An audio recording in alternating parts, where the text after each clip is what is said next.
Il y a eu d'abord le choc devant les images du drame au Népal. Puis, en Israël, l'inquiétude pour les proches bloqués sur place. Et parmi eux, 24 bébés nés de mères porteuses il y a à peine quelques jours.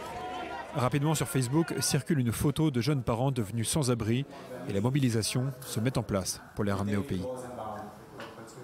À Tel Aviv, les bureaux de Doron Mamet se transforment en cellules de guerre. Son agence aide les couples gays à devenir parents en ayant recours aux mères porteuses. Nous avons 16 bébés qui viennent de naître au Népal grâce à des mères porteuses. Nous tentons de les évacuer au plus vite, peut-être même dès demain ou le jour suivant. Au sein du Likoud, le parti du Premier ministre Netanyahou, on s'active également. Amir Ohana notamment est intervenu dès les premières heures auprès du gouvernement pour tenter d'apporter des solutions. J'ai immédiatement appelé Gilad Erdan, le ministre de l'Intérieur, ainsi que Miri Regev, la chef de la commission parlementaire de l'Intérieur à la Knesset.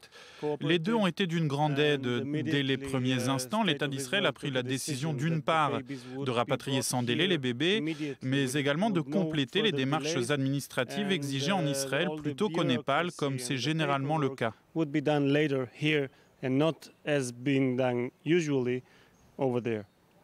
Mais au-delà des bébés déjà nés et en attente d'être rapatriés, ce sont aussi les futurs parents qui sont inquiets pour la survie de leur mère porteuse. Le bébé de Ronen est censé naître dans les tout prochains jours. Depuis 24 heures, lui et son avocat sont en alerte.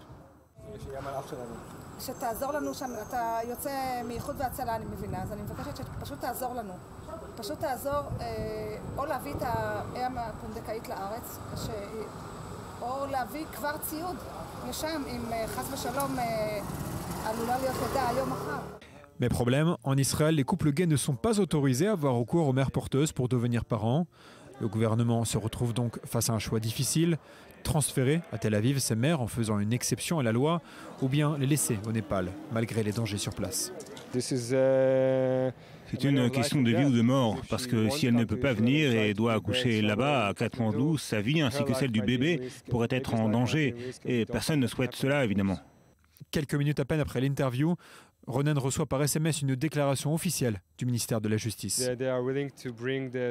Ils acceptent de faire venir les mères porteuses de Katmandou en Israël. On attend de voir ce qui va se passer, mais c'est une excellente nouvelle.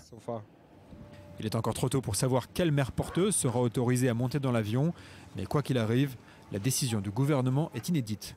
Jamais, dans l'histoire du pays, des mères porteuses de couples gays n'ont pu accoucher en Israël.